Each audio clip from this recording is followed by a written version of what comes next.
Hi guys, welcome back to my channel. It's Angela, and I don't know if you know what deck this is. Most people do, but this is the Druidcraft Tarot deck. I bought 3-4 years ago. I actually was. It's totally my aesthetic as a Virgo. It's totally my aesthetic. It's green. It's beautiful. I have trimmed it and edged it in green, because what else would I trim it in? Or edge it in. Anyway, it's totally my aesthetic, but it was not something that ever called to me. And I had a dream about this deck. And I was at some antique store in like Russia somewhere. And I saw it in the store and I'm like, maybe that's a sign I need to buy it. And I woke up. And then the next time I dreamed, the same dream, I'm in the same antique store. He had it behind this glass and counter. And I'm like, you know what? I'm going to go buy it. And I went to buy it, and the person in front of me was buying it. And it was the only copy, and I freaked out, and I woke up like, oh my God, I need to buy this deck. Even though I had no inkling to use it. Okay, so I buy it. I bought the smaller box version by Red Will. And it's literally sat on my shelf. I took the edges off. I edged it. I took the borders off. I edged it. I have no interest in using this deck. And then last week, it literally was at the front of my shelf. Like I'm telling you, they're moving their shelves to the front of my shelves. Because this deck is always buried. Because I never, ever am drawn to it. I was like, I don't know why I bought it. The only reason I bought it is because I dreamed about it multiple times, and somehow I heard it screaming my name, and I went over to the shelf, and there it was right in front, and I pulled it off, and I have been loving it this week. I have full body chills because something was like, you need to use me this week, and it was just marvelous. And I'm like, see, even decks that you think you're never going to use, when you buy them, you're buying them for a reason. There's a reason why you're buying it. Don't just get rid of it right away, because someday it will call to you and haunt you. And even when you dream about it. Anyway, so that's a long story short of why I'm using the Druidcraft this week, because I know many of you probably going, but you hate the Druidcraft. I don't hate it. I was just always indifferent because I felt like it bullied me into buying it when I had no intention of ever using it. And now it's like, oh, it's beautiful, whatever. I love it. Anyway, I'm doing real quick with you guys the week ahead spread. If you're just tuning in, I always do the energy, obstacle, and advice for the week ahead. I will use that deck that's outgoing before I start using a new deck for the week. And this is the outgoing deck because I used it in conjunction with the Botanical Dreams Oracle, which I went to pull one card for it, and I pulled two for this reading. Two fell out. And then I used it also with another deck. They all were chef's kiss together. Beautiful, marvelous, amazing. And I loved it.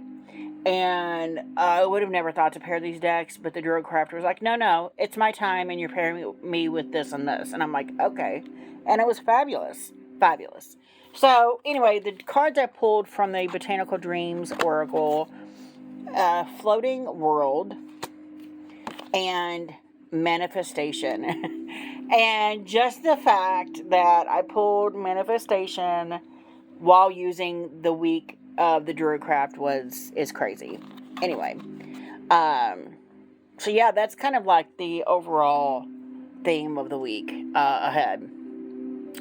Floating World, Manifestation. Floating World, I think, is in conjunction with Manifestation. It's letting you know that you can manifest anything you choose. Just be careful what you're manifesting, because if you have a negative mindset, I am living proof. If you have a negative mindset and you're still trying to manifest good things, only negative things will happen.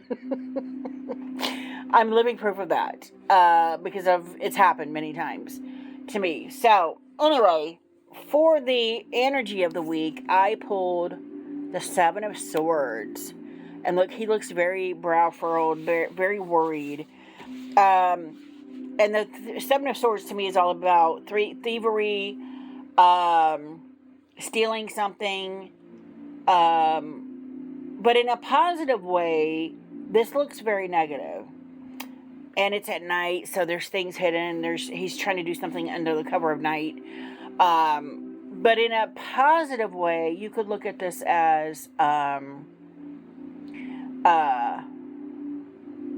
feel the overwhelm here, but I'm trying to make it into a positive. Maybe I shouldn't be trying to make it into positive. Taking back what's yours. Like someone stole from you, and now you're stealing back what is rightfully yours. That's what I feel there. Despite the fact that he looks very overwhelmed, there's a sense of taking back what is yours.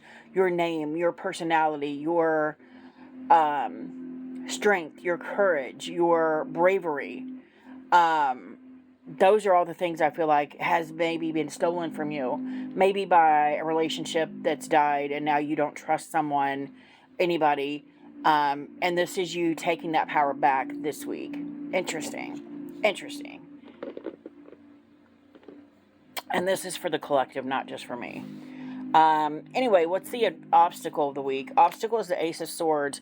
All up in your head about it. Like he's totally up in his head about, I need to take back my power, but this and this and this could go wrong. This and this and this could go wrong. And that's where the Ace of Swords comes in, is it's in this murky water that you can't see through, but it's a clear path. So all you have to do is stay the course, and you'll be fine. Just stay out of your head about whatever it is you're taking back this week. And that could be pertaining to me too, because I tend to be in my head a lot about everything. And if I just get out of my own head, everything would go smoother, honestly, because I make the terror moments in my life usually because I'm so in my head about things. So this is a week of staying out of your head and just following your heart of what you know is right, what you need to do. Anyway, last card is the advice for the week. We got the Queen of Swords. Damn. Queen of Swords is my card that I resonate with the most. Queen of Swords she don't give a damn. She's like, I'm doing the damn thing. I'm doing it. I'm doing what I need to do. So that's the advice for the week. I don't care how murky or dark it looks, or how up in your head you are. You need to become the Queen of Swords and just, this is a business transaction, almost, whatever's happening. Yeah, that's pretty cool. Anyway, I don't feel like this is relating to work at all, though. For the first time in a long time, it feels like it's relating to something to do with the heart. I feel like it's a romance relationship, something like that. You need to get out of your head and listen to your heart. That's the goal here. So anyway, that's all I got for you guys. If you have any questions, comments, concerns, don't hesitate to comment below. If you like this video, give me a thumbs up. If you want to see more, please subscribe. And don't forget to hit that notification button so you're alerted to any future videos. And y'all have a good afternoon.